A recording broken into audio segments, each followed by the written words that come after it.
See Buckingham Palace, Westminster Abbey, Big Ben, Trafalgar Square, and more on this 1 hour self-guided walk in London. Welcome to our self-guided walking tour of central London, where we'll explore some of the city's most iconic landmarks in just about 60 minutes of walk time. But before we set off, let's set some expectations.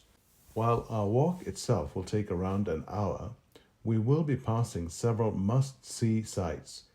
So, if you're planning to stroll this walk and to take in the ambience, capture some memorable photos and videos, we recommend setting aside 2 to 3 hours for a fuller experience. And remember, London is full of surprises and hidden gems. So if you find yourself tempted by a side street, a charming cafe, or a river cruise, feel free to indulge. Just know that your 60-minute stroll could easily turn into an all-day adventure. So lace up your walking shoes, grab your camera, and let's discover the magic of central London one step at a time. We begin our walk at Trafalgar Square. To get there, take the London Underground or British Rail to Charing Cross. And it's about a 5-minute walk on the Strand to the square. Let's dive into Trafalgar Square. Trafalgar Square is named to honor the British naval victory at the Battle of Trafalgar in 1805. Napoleon planned to secure the Channel to provide safe passage to invade England, and this battle turned the tide. The central focus of the square is Nelson's column dedicated to Admiral Horatio Nelson, the hero of the Battle of Trafalgar. The column is flanked by 4 large lion statues and highlighted by 2 large fountains. At one end of the square, at the highest point, is the National Gallery. This end of the square offers one of the most encompassing views. As you make your way down the square, note the many street artists showcasing their art in chalk and other formats on the square's pavement. Nelson's column and the 4 large and majestic lion statues all present amazing photo opportunities. Before we leave the square, a word about the National Gallery. Founded in 1824, the gallery hosts about 2,300 paintings. Some of the well-known paintings housed there include Vincent van Gogh's Sunflowers and Johannes Vermeer's Girl with a Pearl Earring. Plan on 3 to 4 hours to tour the gallery. Check out their site. Next, we head to Buckingham Palace via the Mall. The Mall, stretching from Trafalgar Square to Buckingham Palace, is a red-tinted road lined with majestic trees, monuments, and memorials. It is the royal procession route often showcased in movies, stories, and televised when celebrating royal events. It was designed in 1911 by Sir Aston Webb. The mall was intended to provide a grand approach to the palace.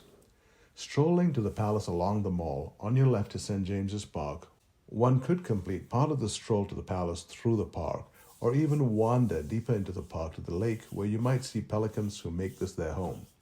And before you know it, you're at Buckingham Palace. The palace was originally built in 1703 as Buckingham House.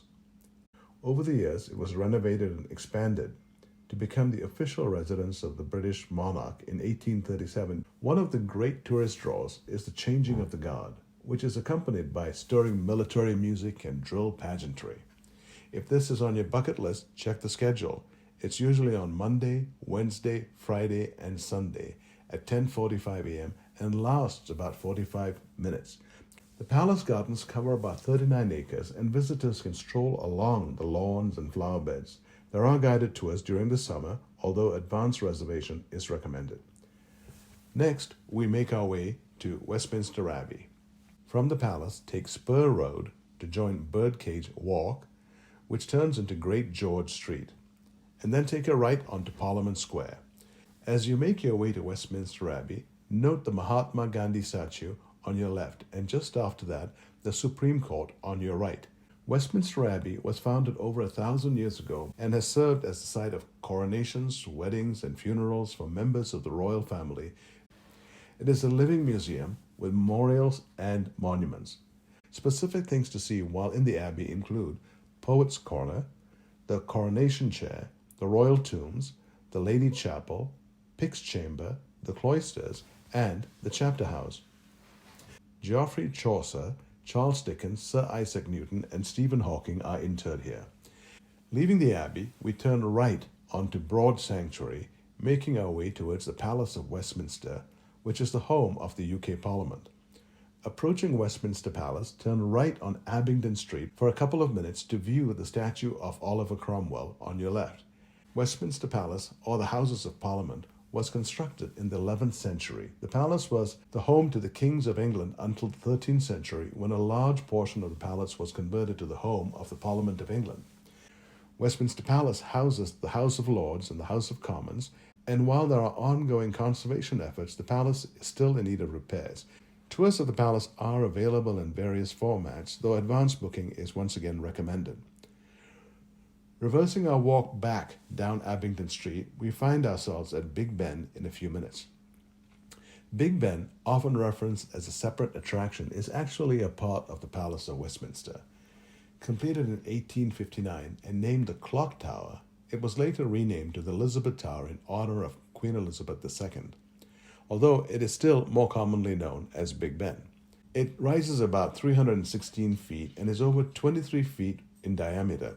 Big Ben strikes the hour with a distinctive sound featured in many movies. While Big Ben is not accessible to the public, a few ways to get different perspectives include walking across the Westminster Bridge over to the other bank of the Thames, taking a double-decker bus back across the Thames, and views from the Victoria Embankment. For the next leg of our walk, we take the Victoria Embankment.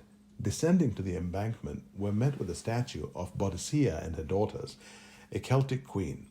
Right after that, we come upon several river cruise offerings. If time permits, the cruises provide a whole different perspective of London. Further along, we arrive at the Battle of Britain Monument. Then on the left, the new Scotland Yard public sign is seen. Upon reaching Whitehall, we're met with a statue of the 8th Duke of Devonshire.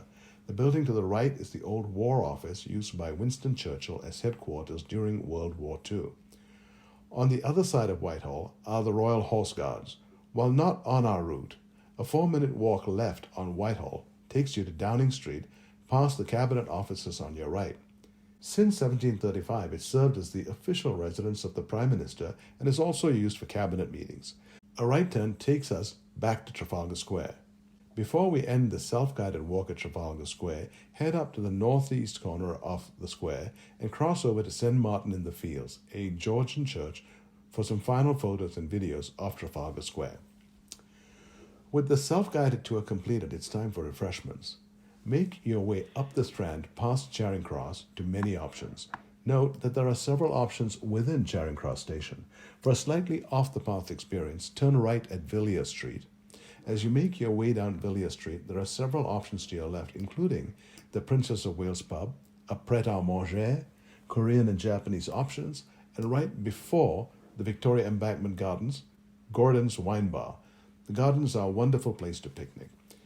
If you prefer something a little more upscale, remain on the Strand and go past the Adelphi and Vaudeville theatres, which are on your left. The Savoy Grill will be on your right a little further up, and a little further up on your left will be the Waldorf.